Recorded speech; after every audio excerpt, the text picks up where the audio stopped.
Hey, Kayak Mike here. So I'm going to go over in this video, there's going to be no fish caught in this video.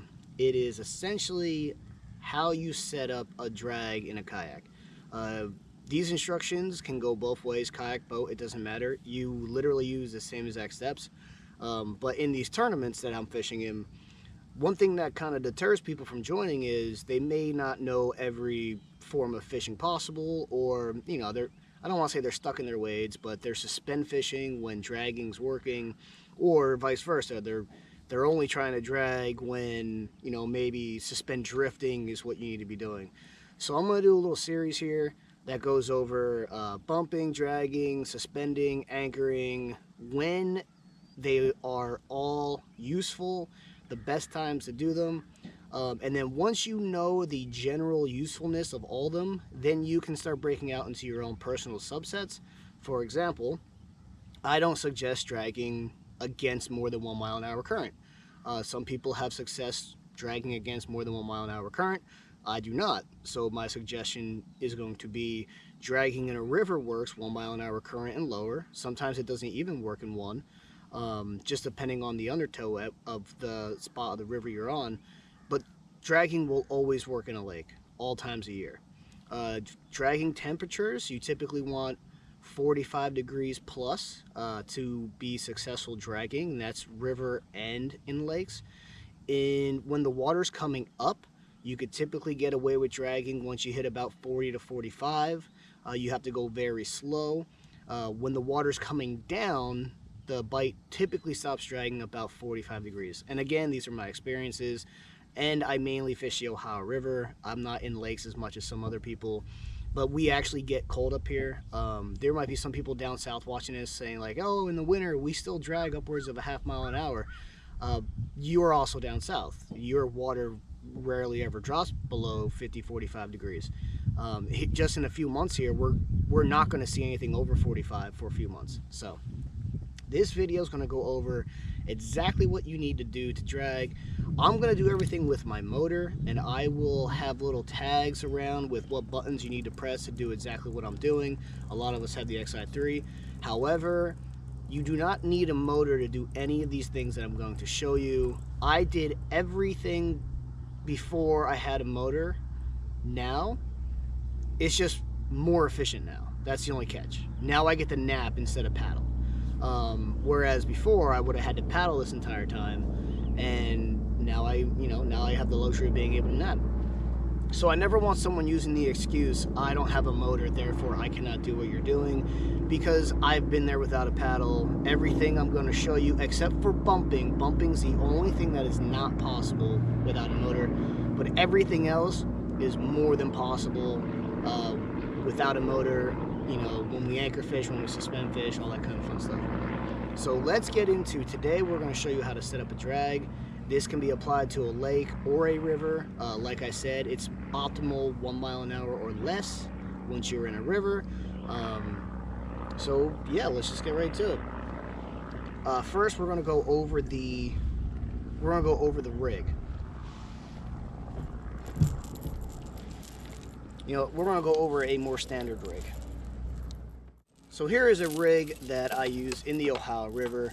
I use, if you go back into my how I efficiently fish video, I use a 3-way swivel right here, T swivel to be exact, and then I use clips for my leaders, and I use clips for my dragging weights. So you got your T swivel. Now, this is a longer leader. You're going to have to play with leader lengths yourself to figure out what works and what bodies of water.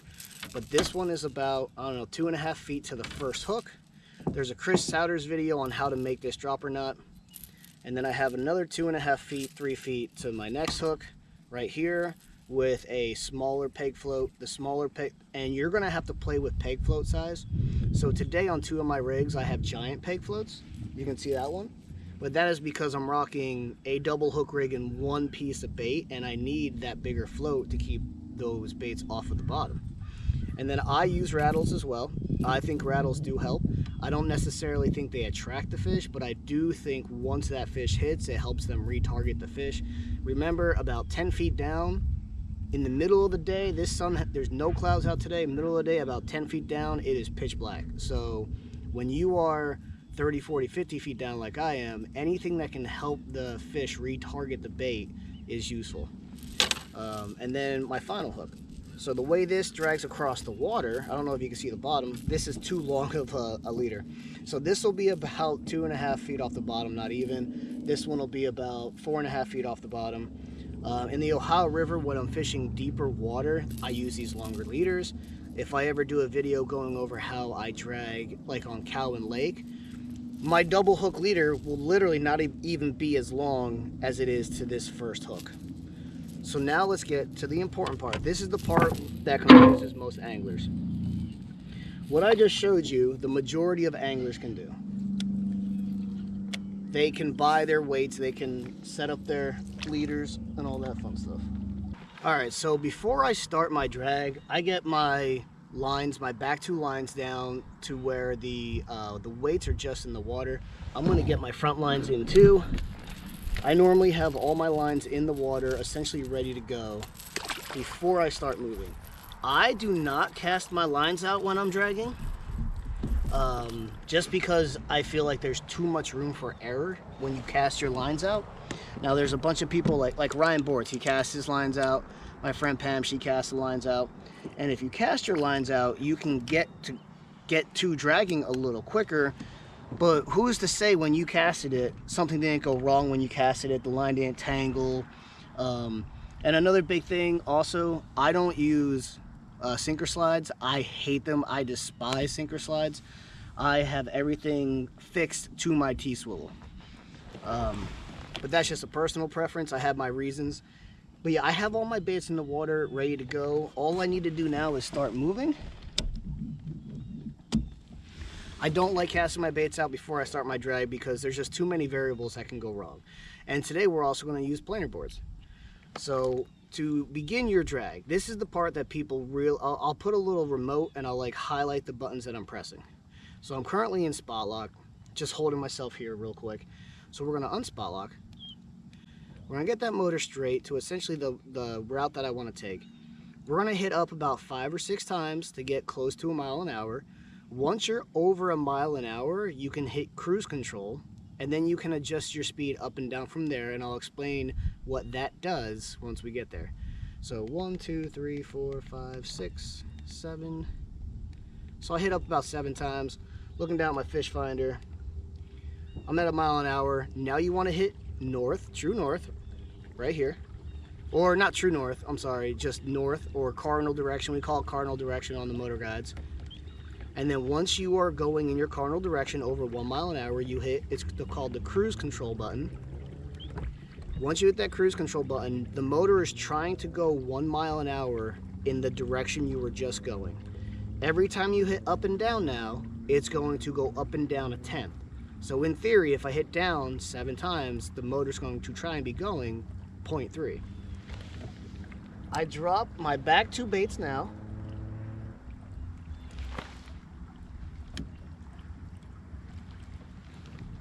And I like to thumb them on the way down, just so they're not as erratic when they hit the bottom. Once my back 2 baits hit, that's when I hit down on my trolling motor. All right, so we're in a river. I try and drag 0.3 in a river. I'm gonna hit down 1, 2, 3, 4, 5, 6, 7. My motor is now going to try and go 0.3 miles an hour. Once it gets there, if it's not reading 0.3, if it's reading 0.4, 0.5, or 0.0, 0.1, then I just adjust. Maybe I double click the button, maybe the current or the wind's not allowing it to get to that spot where I want. But when I'm dragging upstream in a river, I rarely ever go more than 0.3. So I'm letting line out, letting line out, letting line out. I like my back lines really long. I actually like all my dragging lines long lined, so we're gonna let them out for a little longer. I'm not going to go over how to put on a planer board, but I am about to put on planer boards. Alright, we got plenty of line out. I'll fast forward through me putting on the planer boards really quick. An easy way to do it is put your rod in front of you right here. Because when your rod is in front of you, that brings your line closer to you. And then to learn how to do planer boards, You look up a different video. I'm not going to go over how to do your planer boards. The only advice I'm going to give is don't super glue this in unless you know you have it perfect, because I super glued mine in and it's not in the correct angle, so my board doesn't pull as hard as it should. So now that I have my planer boards running, I'm going to drop my front 2 poles, and these 2 poles are going to essentially be right here at, not at the kayak, but they're not going to be pushed out with planer boards. And again, I thumb these down. We are in currently 36 foot of water. I just dragged 50. We didn't have any hookups. We had some bites, but no hookups. So now I'm in the dead set middle of the river. That one just hit bottom. That one just hit bottom. So now let's check on the planer boards. That one is a good ways back. Ooh.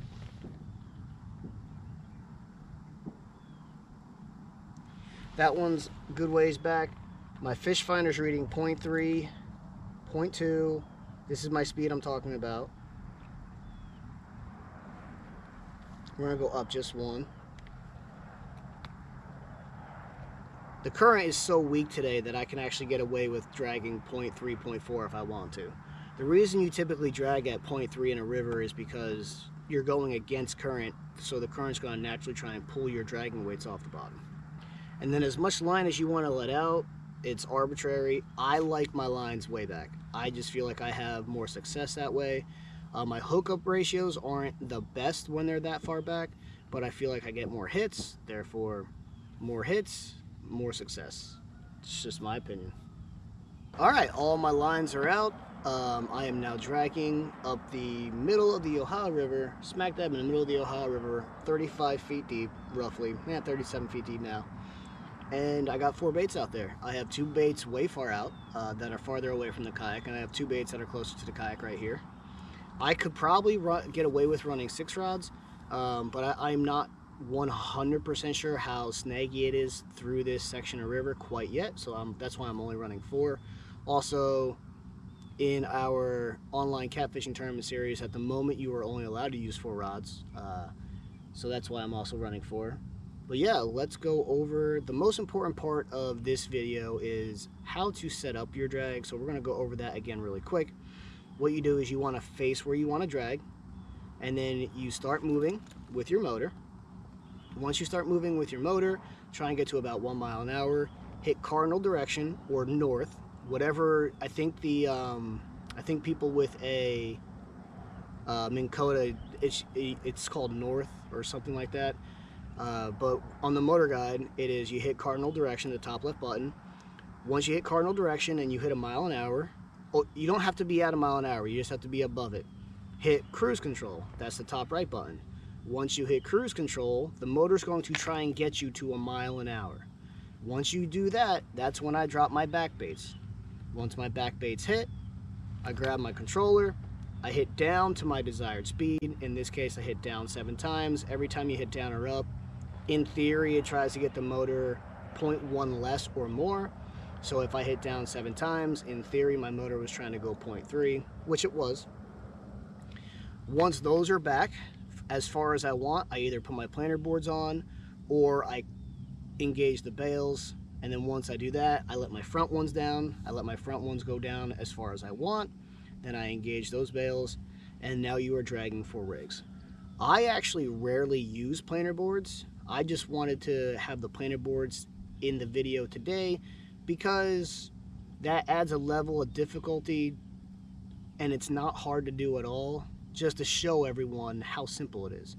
Now, if you were paddling, you would have had to do all this with paddle strokes in between. And yes, I have done that before. It is possible. So I don't want to hear anyone saying, oh, you have a motor, you can drag, blah, blah, blah. In a lake, it's actually arguably easier to drag without a paddle. I'll have to make another separate series on that. That's called side drifting with the wind. You have to have a drift sock. Also, if I had any kind of side wind or anything going on today, what I would do to counteract that, I would just throw my drift sock out the back, and then I'd be able to stay pencil straight into this current. So I hope that helps. Anyone who has a motor now, who is in our scene. I went over everything on how to start a drag. There should be no reason why anyone can't drag now. So anyone in our scene should be able to drag in a lake regardless of a motor or not, and anyone should be able to drag the river now. And again, I suggest doing this at 1 mile an hour and slower current. I drag against the current at about 0.3 to 0.4 miles an hour, but I would not drag once the current breaks 1 mile an hour. I think there are better options for fishing at that point. Can you do it? Yes. Are there people who do it? Yes. But then you really have to know what you're doing, and it's a lot more touchy-feely, whereas this video series, this is meant to get everyone doing it.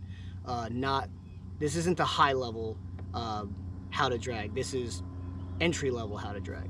So I hope you guys enjoyed the video. I'm going to put this on my personal YouTube page and on the online kayak catfishing, or on the online catfishing tournaments page.